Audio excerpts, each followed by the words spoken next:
सबसे पहले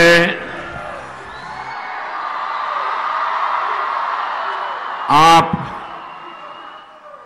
हमारे देश के वीर जवानों के नाम अपना मोबाइल फोन निकाल करके इसकी बैटरी फ्लैश चला करके हम वीरों का सम्मान करेंगे। हर किसी के मोबाइल फोन की बैटरी और उसको चालू रखिए। मैं 3 जयकारा बुलवाऊंगा।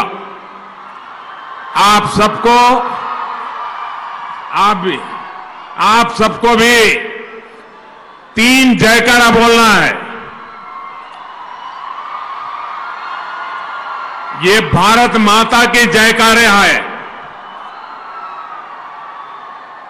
पराक्रमी भारत के लिए भारत माता की,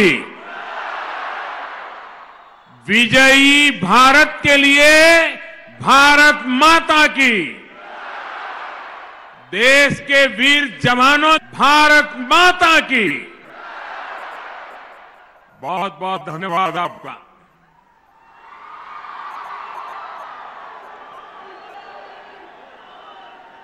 गुजरात के लोकप्रिय मुख्यमंत्री श्री विजय रूपाणी जी, उप मुख्यमंत्री नितिन जी, गुजरात सरकार में मंत्री प्रदीप सिंह जी, किशोर कनाणी जी, संसद में मेरे साथी किरीट भाई सोलंकी, विधायक जीतूभाई वाघाणी, प्रदीप भाई परमार, अहमदाबाद की मेयर श्रीमती बिजलबेन और यहां पधारे हुए सभी उत्साही प्यारे भाइयों और बहनों,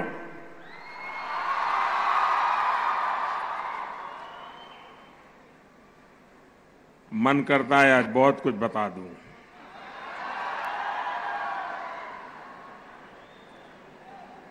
आज अहमदाबाद के विकास के लिए, यहां के जन जन के लिए ऐतिहासिक दिन है। थोड़ी देर पहले अहमदाबाद मेट्रो के पहले फेज का लोकार्पण हुआ है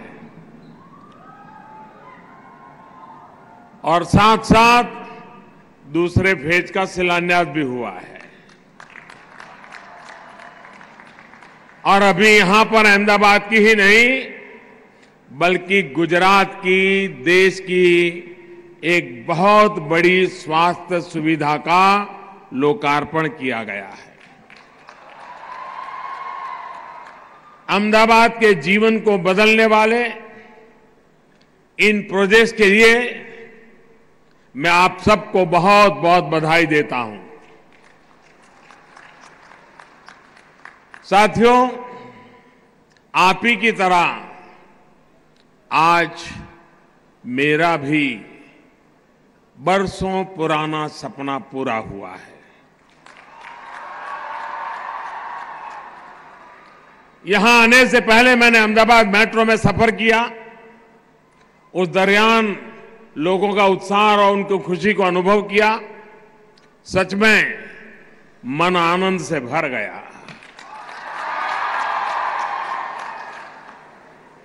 उत्तरायण में जैसे लोग छत पर होकर के पतंग उड़ाते हैं, वैसे ही आज छत पर खड़े होकर लोग अपनी मेट्रो का स्वागत कर रहे थे। पूरे रास्ते पर शायद ही कोई छत ऐसी हो जिस पर लोग न जमे हुए हो। मेट्रो अहमदाबाद वासियों का बहुत बड़ा सपना वो आज हकीकत में बदल गया। साथियों, पहले चरण पर तो मेट्रो चल पड़ी है, दूसरे चरण का शिलान्यास भी आज हो गया है। एक काम खत्म और दूसरे पर काम शुरू, ये भी हमारी सरकार की और एक विशेषता है। एक हो जाए तो हम सोते नहीं हैं, दूसरे के लिए तैयारी करते हैं।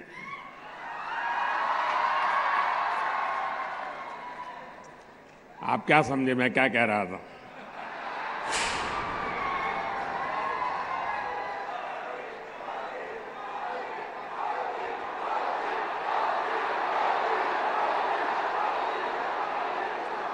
अपने अपने हिसाब से मतलब निकालना सिर्फ कांग्रेस को ही आता है, आप ऐसा मत कीजिए।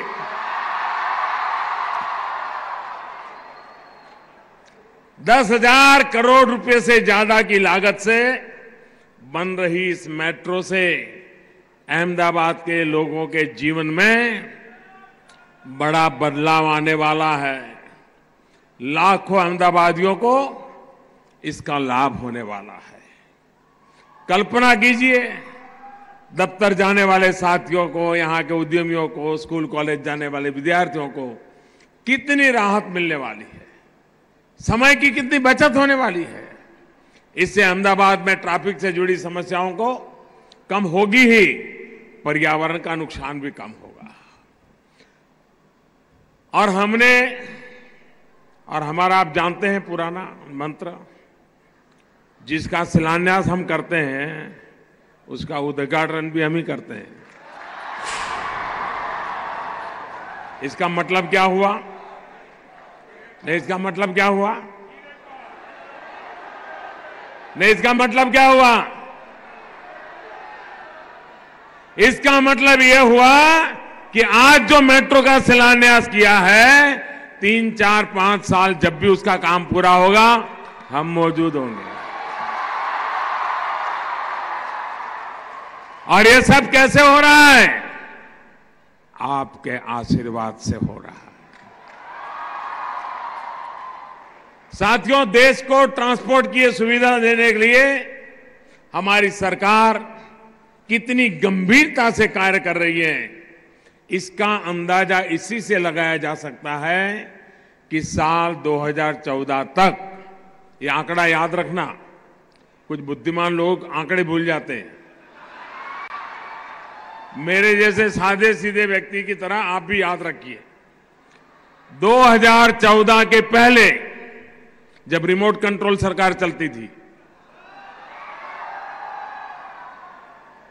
2014 तक देश में मेट्रो का नेटवर्क सिर्फ पूरे देश में 250 किलोमीटर था।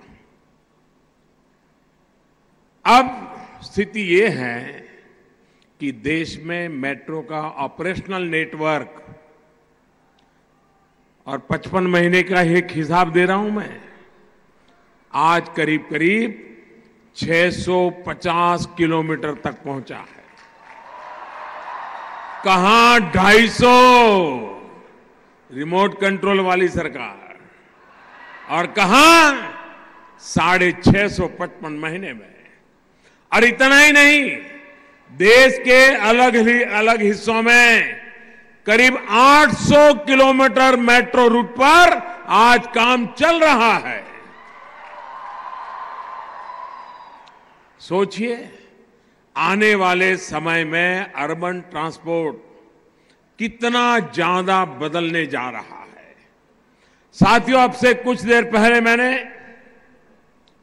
एक कॉमन मोबिलिटी कार्ड की सुविधा का भी शुभारंभ किया है, देश को अर्पण किया है। और मेरी दृष्टि से आज अहमदाबाद को तो जो मिला सो मिला, गुजरात को जो मिला सो मिला, लेकिन इस कार्यक्रम से मैं पूरे हिंदुस्तान को एक नई सौगात दे रहा हूं। और आपको भी उसकी बारीकी जान करके खुशी होगी। और ये जो रुपे कार्ड है, उसी से चलने वाला काम है। इस कार्ड यात्रा करते समय आपकी तमाम दिक्कतों को दूर करने जा रहा है।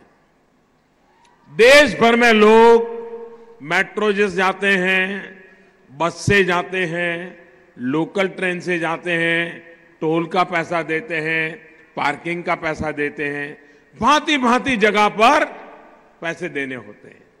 और इसमें आपको अक्सर बटुए से निकालकर पैसे देने होते हैं। कई बार खुले पैसे होते हैं, कई बार नहीं होते हैं। इसमें कितनी तरह की दिक्कतें आती हैं, समय जाता है, ये भी आपको भली भांति पता है। इस दिक्कत को दूर करने के लिए ही ऑटोमेटिक फेयर कलेक्शन सिस्टम की व्यवस्था विकसित की गई थी। लेकिन इसमें भी एक चैलेंज ये था कि ये सिस्टम भारत को विदेश से ही मंगवाना पड़ता था। अलग अलग कंपनियों द्वारा बनाए गए सिस्टम की वजह से देश में एक इंटीग्रेटेड व्यवस्था विकसित नहीं हो पा रही थी। यानी एक शहर का कार्ड दूसरे शहर में नहीं चलता था, बेकार हो जाता था। इस चुनौती को दूर करने के लिए हमारी सरकार ने एक व्यापक स्तर पर एक टास्क फोर्स बना करके टेक्नोलॉजी की दृष्टि से एक नया अचीवमेंट करने के लिए काम शुरू किया। अनेक मंत्रालयों, अनेक विभागों को इस काम में लगाया गया, बैंकों को भी जोड़ा गया। सरकार ने उन्हें एक ही टास्क दिया था, एक ऐसी व्यवस्था विकसित करें जो अलग अलग कार्ड बनवाने की इस दिक्कत को दूर करे और डिजिटल लेन देन को आसान बनाए। साथियों, तमाम प्रयासों के बाद अब देश में, और आपको खुशी होनी चाहिए, अब देश में one nation one card, one nation one card का सपना अब साकार हो गया है।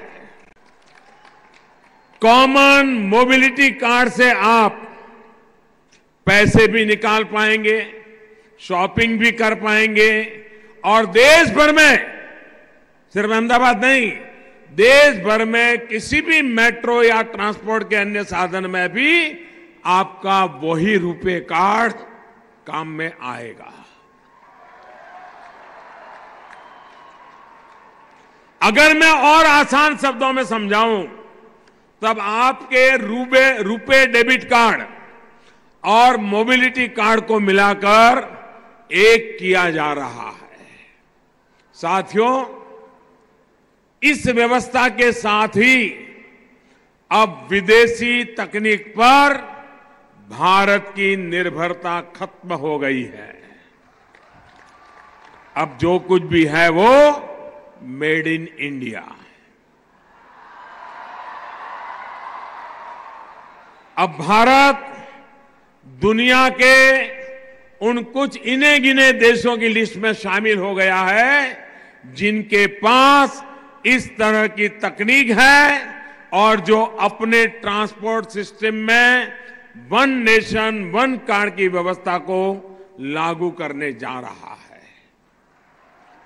देश के हर युवा को गर्व होगा कि हमारे नौजवानों ने अपने ही देश में बनी हुई ये तकनीक आज देश को समर्पित की है। मैं देश को और आप सभी को इसके लिए बहुत बहुत बधाई देता हूं।